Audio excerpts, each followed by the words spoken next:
Good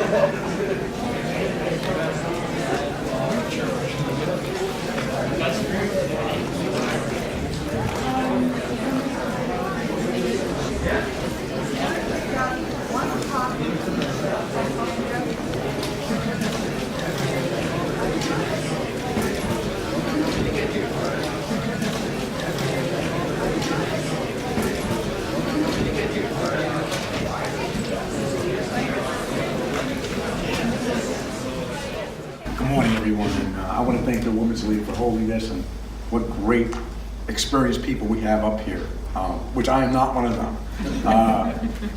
I'm just going to tell you about the process of what I went through in this past election. I did run for office before. I ran for town judge, and I believe you had come with big work at Plattekill at one time to one of the sites. And I was also on the Democratic committee, so I was a poll watcher. As a state trooper, I did 25 years in the state police. You're not allowed to run for public office. There's an inherent conflict of interest, and I believe that. And so when I did retire in 2013, there was a special election in my town. There were two judges that had a two-way tie, and I decided, well, maybe they don't want either one of them. Maybe I can have a chance because I'm from the town. I've been there.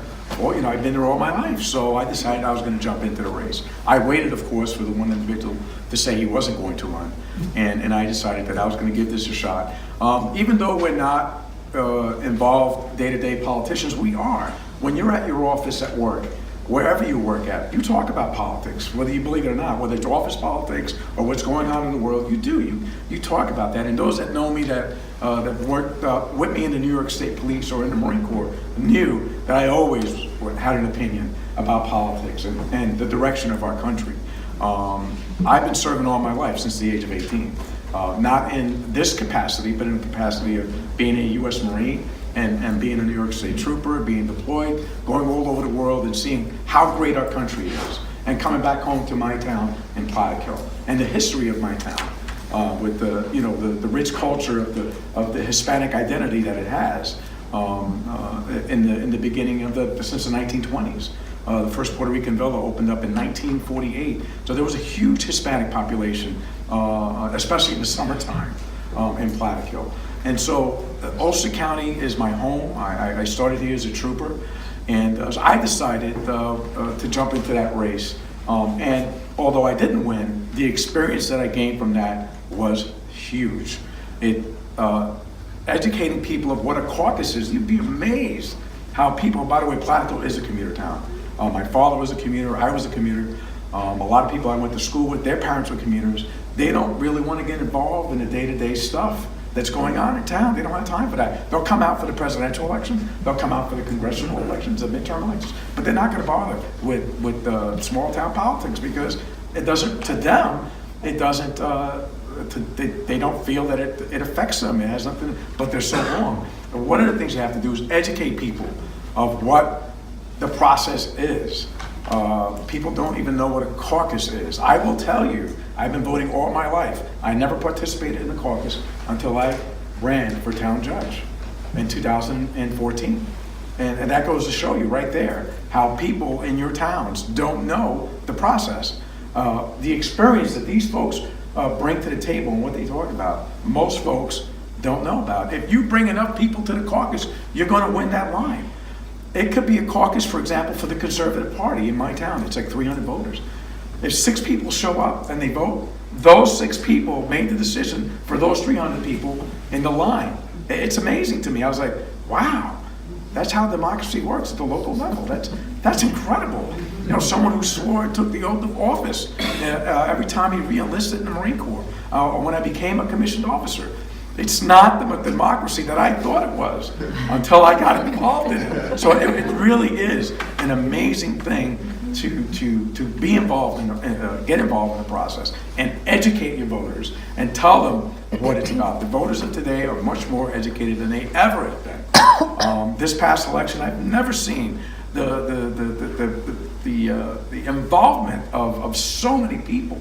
And they say that this particular election, because what's going on in our country, has changed the dynamics going forward.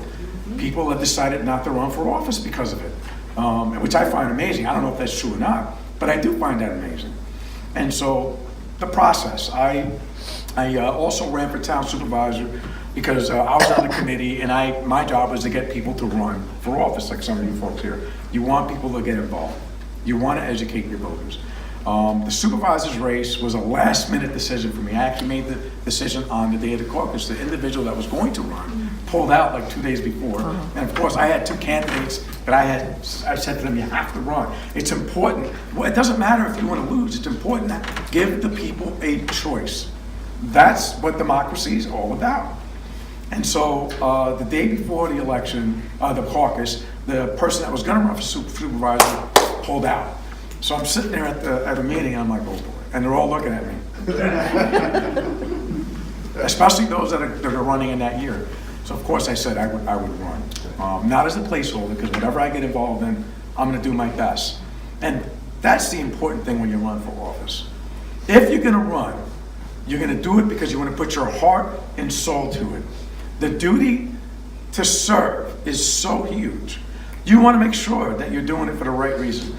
You definitely don't want to do it for money. That's not what this is about. I'm a retired state trooper, a retired Marine. I was working in the corporate world. I was making pretty good money in the corporate world when I jumped into this race. I did it because of that sense of duty to serve. I felt that I can do something better. I felt that I had a vision. I felt that if I get involved, that people that look like me will get involved, especially in my town, in my community. So, that involvement, that desire is so important when you run. The connection to people is important. When you talk to people, you don't want to talk down to them. You want to talk to them and be yourself, like Nina said. I couldn't say it much better than she said, but you really have to talk to people and have them understand why you're running and the importance of running. Town committees and when you decide to run. Do it early. Talk to the person that you're running against. That's very important, especially if it's an incumbent. Give the respect that that individual deserves, because that individual has been in office and he's done that job for a long time. And even though it's going to be an awkward conversation, you really have to do it. It's a good thing, and you start the process of at least understanding, why he does or she does what she does, and why you're going to run in the vision that you're going to bring to the office. So I did that. I did that in this particular election. I went and I spoke to the incumbent, and I had a pretty good conversation. It was very awkward, of course. You're talking to a person and telling him why you're going to, run and take his job. I mean, that's an awkward conversation to have. And sometimes you think that that's going to be a private conversation, but I will tell you, sometimes that is not a private conversation. But nonetheless, you do it because it's a sign of respect of the individual that has held the office. It's an honor to be on the ballot and represent people, but it's so much of a bigger honor to actually win and be in that position. So even though there were differences in the campaign, I respect my predecessor because I know what he went through and what it took to win that position. And it's not easy. It's not an easy thing to serve. And all the different ideas, you're never going to satisfy everybody. You're never going to do that. But when I ran and I knocked on somebody's door and I talked, and that's the biggest important thing. You have to go out there and talk to people, not just in settings like this, not just in social gatherings. You got to go knock on their doors. You have to go talk to them. Because if you don't do that, you're not going to connect with them. They're not going to know who you are. Did I knock on the doors of opponents? Absolutely. Of my opposition? I sure did. But I told them, this is what makes our country great. If I wanted, and I did this in the Marine Corps too, if I wanted a bunch of people in my office that worked for me and said yes, yes, yes to everything that I said, then they're all going to get fired. I don't need them. You want people to have different ideas. And that's what makes our country great. You want people to have different ideas and perspectives. So if somebody has a different idea, listen to them. See what they're saying and see what they're talking and why they think that way and why, try to explain to them why you think your way is better. Everybody wants to go to the same direction and do the same thing. Everybody wants a better life. Everybody wants a good area that they want to raise their kids in. But we just have different ways of going about it. And there's nothing wrong with that. So going back to the process, in this particular race, just going back to the supervisor's race, I jumped into that last minute. I ran, I did my best. I also lost that race. But that actually helped me in this race when I ran for sheriff. The first thing that I did is somebody reached out to me and said, would you consider it? It took me 3 months to make up my mind. Why? I did my homework. I spoke to the person I was going to run against. I spoke to people that are in that work in that office, people that I know when I was a young trooper that are still there or were retired, and I went and I spoke to them. What kind of difference I would make. Does the office need new leadership? And the most important thing, like Nina said, is why do I want to run? What do I bring to the table? What experience do I bring to the table? Because that's important too. If you don't have the experience, you don't have the desire to do this, then you shouldn't do it. You also have to look at the numbers. You have to look at the numbers. What are the numbers countywide? Like in my town, it's a predominantly one-sided to the other party. Where the county is more of a flush, more of a mixture, where there's more of one party than the other. So you look at the numbers and you decide, can I convince the people in this county to vote for me? The next step that you do is, like I said, you're not doing it for the money. You have to have the desire to do it. And you want to be able to help people. And that's what this really is all about. The next step is talking to the committees. You have to go to every single committee in your county and talk to them. And this was a unique race for me because I'm going against someone within the same party. So they had to decide who they wanted. Whether they wanted a new guy or they wanted someone that they were comfortable with and knew and did the job well in the past. So your job is to go to every single committee and convince them why you bring, what you bring to the table and how you're going to be a better candidate than the person that's already in office, which, by the way, is not an easy thing to do. What they didn't talk about as well, the folks up here, and I'm sure that they have much more experience than I do, is the nominating convention. After I went to every single committee and I spoke to them, there's a nominating convention, who the party leaders want to represent them in the upcoming election. Now, that doesn't mean that your opponent is out of the race for your party, not at all, because he's going to get the petitions just like you. It's a county level race. But it does mean that the party's backing you and not him. And you have a slight advantage because the party's backing you. And sometimes it's a big advantage because that helps you with the petitions. Again, he primaried me in September, and I won well. I did very, very well at the convention, which I was very surprised. I didn't know how that was going to go. And then I won high and almost the same numbers when it went to the people of the party to vote for me. And they voted for me in high numbers. Money was an issue.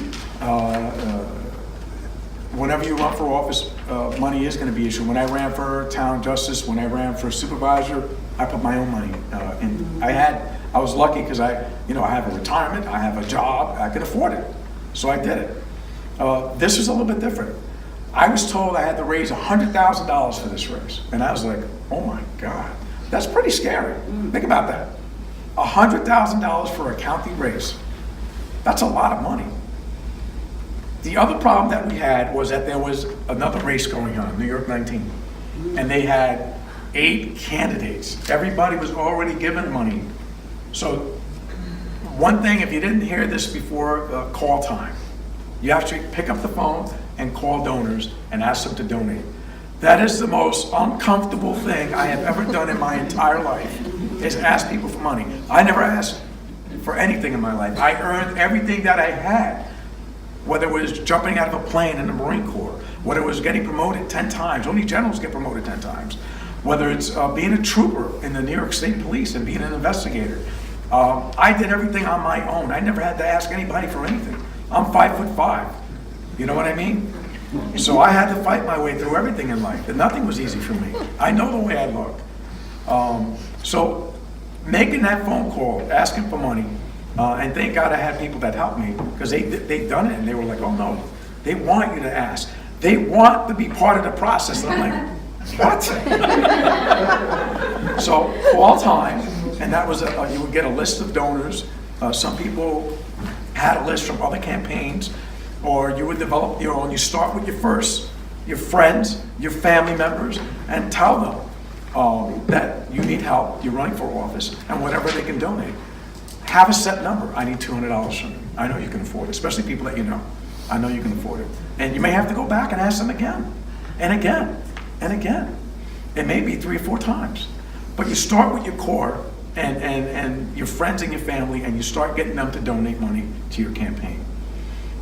With New York 19, I couldn't raise anything until their primary was over with.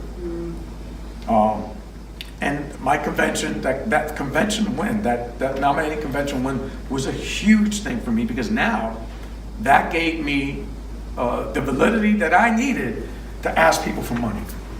And that was the springboard that I needed to get money. And yes, I started making those phone calls. I started contacting people outside of my comfortable circle, which was so uncomfortable to do. But I had to do it, because that's how you're gonna get money to run this campaign. It costs money to have a staff on a county level race. I didn't pay them until, really after the primary, which I won. Again, another springboard for the general election. I won the primary. And money was always an issue. My opponent outraised me. He's an incumbent. He had $117,000. And we ended up raising $72,000, and we're able to win with that. And the important thing is, use your money smartly. Signs, although they're great, and people are going to complain to you that you don't have enough signs up, signs don't vote. People vote. Get your message out there.